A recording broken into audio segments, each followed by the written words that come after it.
Hi guys, just a quick heads up that I'm changing up the format of the podcast for a few episodes. I've been getting so much inquiry from young adults who are deeply frustrated with a lot of aspects of wealth building in today's environment. So I have invited my good friend Kan Huang, who is a millennial, to come join me to have some candid conversation about what's happening today and really kind of share lessons and experiences that I've had along the way that I hope will be helpful to you. Please enjoy these wide-ranging and uncensored conversations. So in today's discussion, we're going to be talking about the 5 money mistakes keeping you broke. And I think this principle is something that would be applicable to everyone. But I think, more prominently recently, I think in the newspapers and obviously on the news as well, we're seeing that to be particularly true for young people who seem to be making statements or, I don't want to say the word complaining, but actually crying out about the fact that, things are becoming less and less affordable, particularly around property, around lifestyle, inflation, rent, whatever that case may be as well. So I think, at least personally from my perspective, there's a philosophy around this stuff, which is if you can't, there's some stoicism to this, is like, if you can control it, do something about it. And if you can't, then there's no point complaining about it, then there's no point actually relying or banking on whether it's the government or someone who's going to come in and swoop in and actually save you. I think we have to look introspectively. And so I think with the 5 money mistakes that we're going to be going through, you're going to be shining a light on maybe certain habits and certain aspects of people's money habits that they may or may not know about. I guess before we start, have you got anything you wanted to add to that, Selena? I love the framing that you've given, Can. I think what I would say is that with our children, we often work hard to make things fair and equitable. And there's a lot of kind of PC stuff happening at the moment where you go to a party and every child has to have a toy that they win in the pass the parcel type thing. And one of the things I've always said to my kids and to a lot of people is, unfortunately, once you get into the real world, life is not fair. And so I agree with you. 100%. I think it's about thinking about what is in my control, because you don't have to anguish and be in pain around this stuff. And I think that's a really important distinction. And then we'll get into it. I guess the first one, we've got 5 mistakes here. The first one is zero money management. So can you elaborate on that and what you mean by that? Yeah. So if I think about my own journey, I never really had a whole lot of money from a career perspective. And so I was always struggling to make ends meet. And I remember my mum coming to look at my finances one day and I was like, Mum, why am I not getting anywhere? And her response was, well, just spend less. And I found that incredibly unhelpful and made me so angry that it actually set me on a journey of going and, really looking into this stuff. So I've read, dozens of books on the topic. And what really started to resonate for me is the idea of, if you become a really good allocator of your income, then you don't have to budget. And so money management in a nutshell is, can you put money aside to meet your bills? Can you put money aside to be fuel for your investing? And then everything else left over can be for all the fun stuff. So no one can tell you how to spend that. If you want to spend it on your hair or buying coffee or having drinks or whatever, anything you want, that's totally fine. But without that money management, without really knowing what your life actually costs, you end up in the cycle of thinking that you're going to set aside money at the end of the month when everything else is spent, but you never do. And I work with a lot of people who over the last 20 years in their careers have gone from earning kind of minuscule amounts to huge sums of money, and they still haven't learned that lesson. And I guess the classic mistake that I've got in my head is your income comes in, so you get paid your salary and it hits your bank account, and it's this lump sum that just sits there and people just draw from that no matter what. And so you don't really have a clear snapshot of where your money is actually moving towards, So for example, when you've got bills to pay, when you've got, you're going out with friends, you're socializing, or you got to pay rent or your mortgage, it's all just lumped together. And so as, sort of people, we're not very good at being able to identify where our money is actually going towards unless you actually analyzed it or actually put it aside in advance. So can you walk us through a little bit around, just even on a surface level, how you would actually split that up? Because the example that I've got in my head is like, Barefoot Investor, where I think Scott Pape basically talks about these money buckets, and when your income comes in, you split them up into individual separate bank accounts. The Barefoot Investor is fabulous. I love that book so much, and I've prescribed it to so many people. But essentially, it's the system that I've used for the last 20 plus years is a similar methodology, but just slightly simpler. So I have 3 buckets. Your income comes into the first bucket. That is in bank number 1. And on a weekly basis, I just allocate money across into another bank account for bills, regardless of whether those bills happen quarterly, monthly, whatever. I do it weekly. I send a weekly amount over. So I get used to that cadence of doing things weekly. And then on the other side, I allocate money into another bank account, which is what I describe as fun stuff or discretionary spending. So that's your groceries, your eating out, your movie tickets, your fun stuff.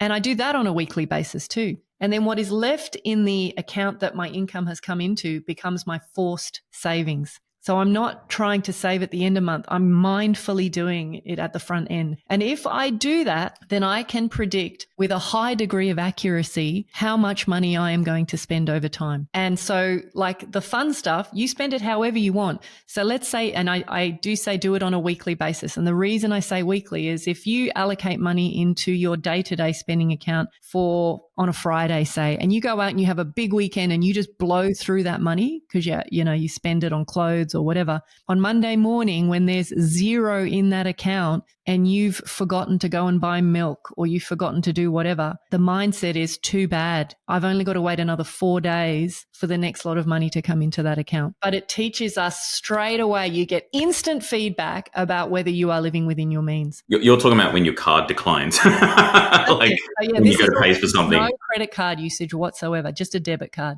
But, and I've said this many times, I've had no shame over the years of if I go to do grocery shopping and I have a shopping cart full of Woolworths groceries or Coles groceries and my card is declined, I just leave the trolley or I take things out. I have no shame about that because I know that the discipline around living within my means and living in whatever money goes into that fun account, that's what I got to live off. So that probably brings us to the second mistake, which is no delayed gratification. And I think this is something that we see commonly, or at least from my opinion, where I see it now with, Afterpay and all these buy now, pay later, buy now, pay later facilities, let's call it that, or services. And it's this notion that people want their stuff now. They can't wait for tomorrow or the future to be able to grab it. And so they find themselves, I guess, in debt. And I think you call it fast debt as a terminology for this. So do you want to sort of elaborate on what that means? Yeah. So easy debt or fast debt. Essentially, the world has evolved into this place where people or companies, corporations recognize that people don't like to wait when they want something. And essentially, people get themselves into all sorts of hot water because they take on this easy debt or this fast debt to get what they want, the nice sofa or the piece of furniture or whatever it is. They think I'll pay for it later. And those guys make money because they know that people will default. They won't pay things on time. They'll pay ridiculous rates of interest and all that kind of stuff. And I guess, years and years ago, honestly, I had a credit card for all the reasons that most people have credit cards. I will earn points. It makes my life easier, all this stuff. And I realized for all of the years that I had a credit card, my credit card was often at its limit. It was 5,000. I remember it was $5,000 and that was a lot of money back then. And I was just constantly hitting up against the limit.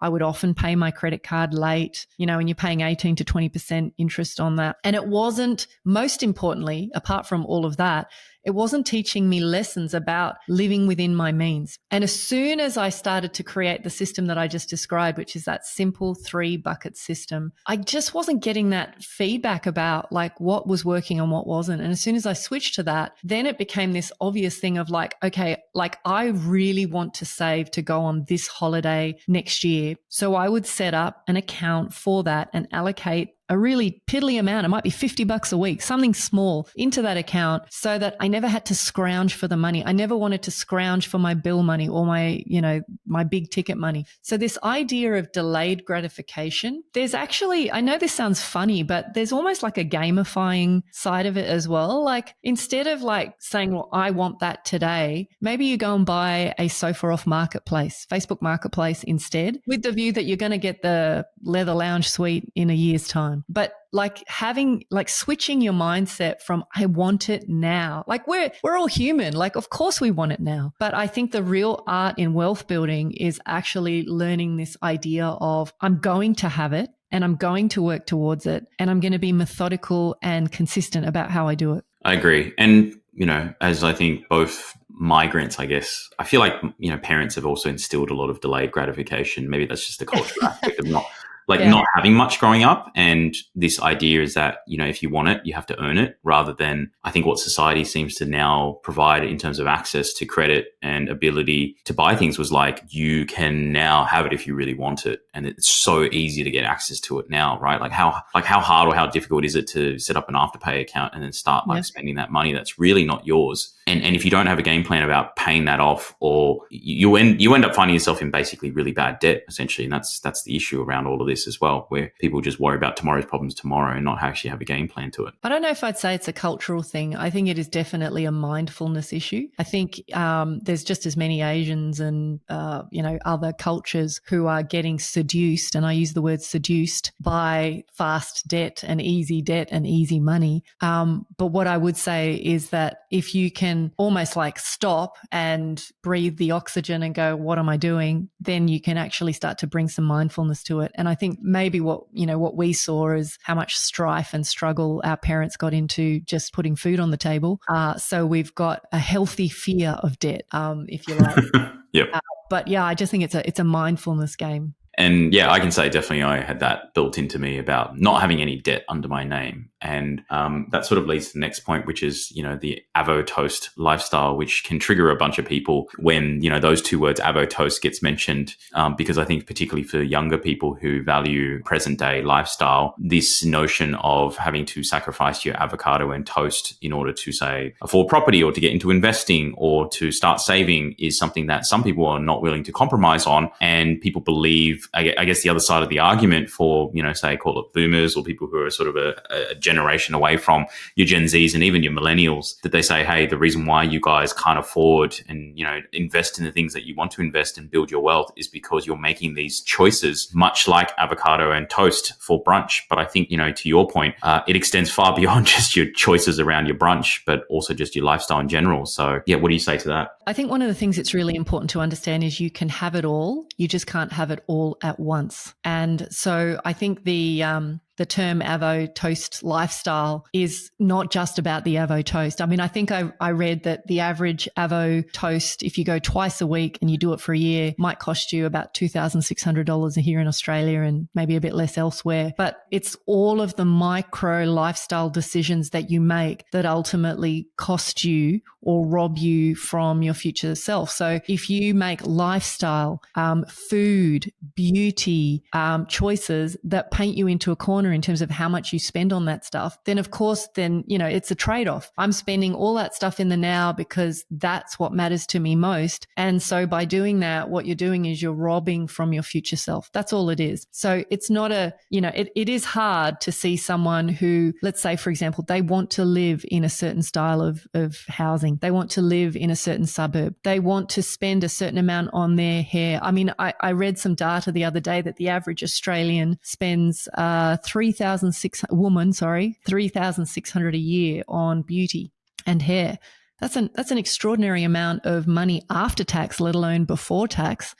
If you double that or make it, even a bit more, $5,000 to $6,000 a year you have to earn to maintain your hair, nails, and skin. I mean, that's a lot of money. So I think this avo toast lifestyle is it's not the physical avocado and toast. It's the general sense of that being the priority. And that's all it is. It's just, there's no right or wrong. It's just, choice and priorities. So what we were saying earlier was, if you can kind of flip the switch and say, well, my priority is to set my money aside for my bills, optimize those as much as possible, set my money for my fuel so that I can invest and do things like that. And then I've got my fun bucket. If you want to go have the avocado and toast, go have it. But spanks the amount of money that you allocate to fun. No one's saying deprive your life. There's a continuum.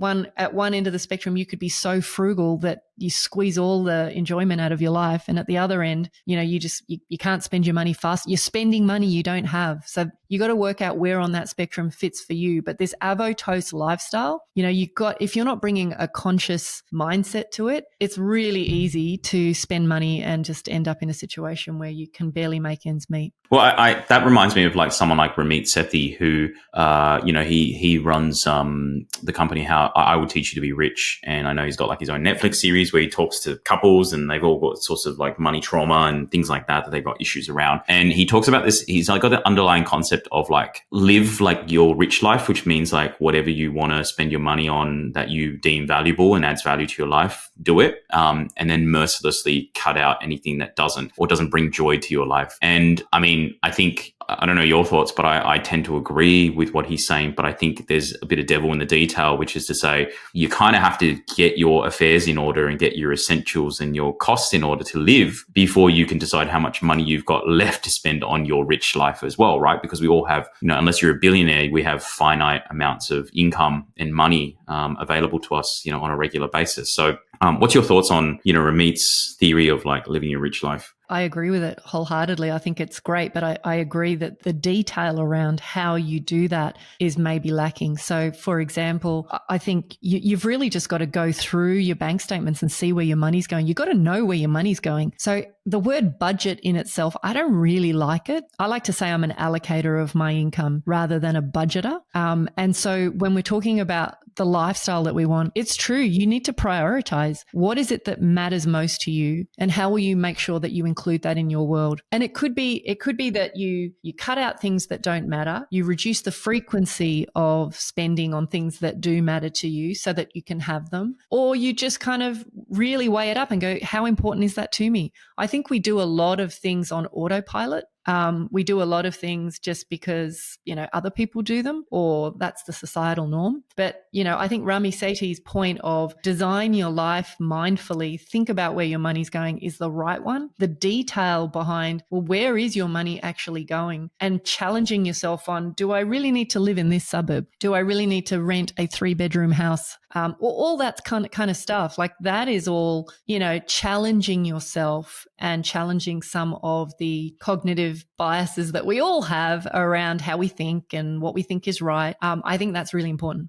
Well, that sort of leads to the fourth one, which is I call it the social media effect. But I think, the old fashioned way is calling it keeping up with the Joneses, where you see this like highlights reel of, your friends and your families and your influencers and how they're just living their life every day and just doing these, all these lavish things. And I think, the human fallacy is always to try and, if you really like that stuff, try and emulate it, especially if you think that's the North Star that you've got to aim towards. But what that does is it sort of lands people in hot water because they are constantly playing this sort of catch-up game of trying to live a lifestyle that's not proportionate to how much they say they earn or within their means. So what's your observation of that social media effect?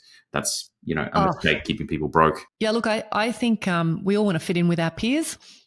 We all want to be seen to be living a great life. I know so many people who have so much money and they look on socials and they think they're falling behind. And so, redefining what it is that matters to you and what your values are. I mean, everything comes down to what is it that matters to you? Does it matter to you to be seen to be living in a certain place, buying a certain car? I know for a lot of young people, the car they drive is a kind of walking advertisement. It's a symbol, of isn't it? it's a symbol of who they are and success. Living in certain suburbs means that they're successful or they perceive that. So I think it's about challenging ourselves on that. Do you really need the car? Do you need the pricey car? Do you need to live in those places? And maybe it's the aspiration, but you kind of compromise for now. And so that's why, I like the word trade-off.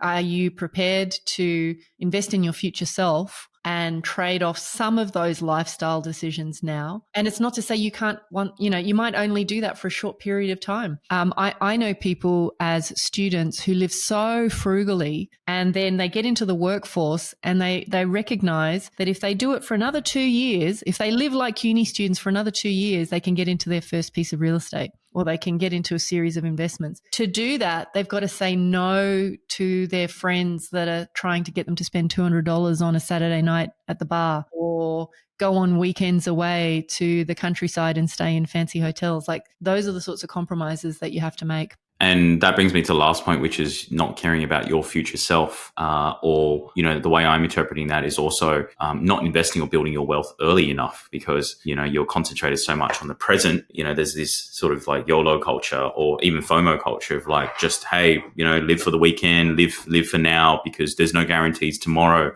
as well. But, I think even on a statistical level, it's very likely that, most people will live a long life in general. So you can't sort of do this forever. Because you've got sort of like, I guess, an expiry date on your earnings capabilities as well as you get older. So what's your thoughts on this last point about not caring about your future self? Because I know you're a big proponent of like getting in as early as possible, even if it's something that's not the greatest thing, but it get your foot in the door. Yeah, look, I think not knowing or caring about your future self and living for today, which is what I hear a lot of people talking about. An interesting idea, and investing is not so much something they're not interested in, but it's like a someday idea. Someday I will start investing. But if we recognize the truth of investing is it's not about finding sexy deals every now and then. It's about finding returns that you can live with consistently over time, and that compounding is what does the heavy lifting around, building wealth in the future. Yeah. So time, and time. The sooner you start, the more care you are creating for your future self. It's not just about investing the money as well. You could be building your knowledge or your wisdom. You could be improving your mindset. You could be finding mentors. You could be learning and exploring. Like there's so much you can be doing, but you've got to have an interest that kind of leads you to take on opportunities around investing, knowing that it's going to take a little bit of money out of your pocket today, but pay off 10x plus into the future. And when you look at the data on how many people expecting to rely on the pension, how many people who are striving to be self-funded retirees and fall short, it's really frightening. And I'm not really into scaremongering. What I am into is kind of inspiring you to take small actions so that your future self is going to have some level of financial autonomy that will come close to having you live the life that you want in the future as well. So if we just summarize the five, so we've got number 1, zero money management. Number 2, no delayed gratification or just fast debt or fast bad debt. Number 3 is the avo-toast lifestyle or lifestyle decisions. Number 4 is the social media effect or keeping up with the Joneses / Kardashians. And then number 5 is not caring about your future self or not spending enough time early to actually invest in your wealth and just invest in general. Do you have any summarizing thoughts, I guess, before we wrap up? I think going back to your original comment that life is hard and life is expensive, and you've got two choices. You can either be a victim of where life is at, or you can actually start to change things around and be mindful about making the most of the money that you have and creating a financial outcome which is different to 99% of other people. Yeah. And I guess the last thing I'll say to that is I think this is a quote literally from Buddha, which is like, to live is to suffer. I didn't quite get that until recently, where I was just like, okay, there's so many challenges in life, whether it's finances, whether it's relationships, whether it's society, government, whatever. It could be war, it could be disease. And it's, and I thought that was just, I guess full of shit basically until, recent challenges. And I think as you get older, life gets more complex. And I think sometimes there's a perception that life can be quite simple, particularly for younger people, those who've just come out of, high school. And I feel like somewhat sort of not really experienced what the real world has to offer, both good and bad. And so they sort of come in with these rose tinted glasses and they, and school and, sort of, if you've got wise parents, then maybe you're better off. But a lot of the time you don't get taught these habits and these rules and these things you've got to think about, particularly around money, which is so important as part of our lives because it supports the lifestyle that we want. That ultimately lands us in trouble. And we've seen so many people, you and I, who found themselves in, financial distress and hot water just because they simply couldn't even get these 5 sort of fundamentals right, or even one of them.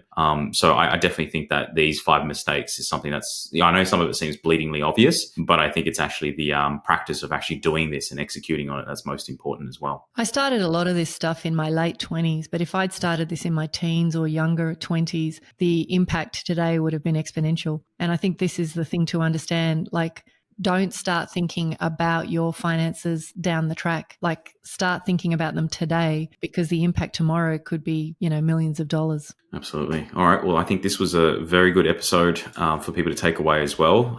Nice list of 5. But yes, Selena, thanks for today. Appreciate it. Yeah, good fun. All right. Thanks, Ken. Thank you.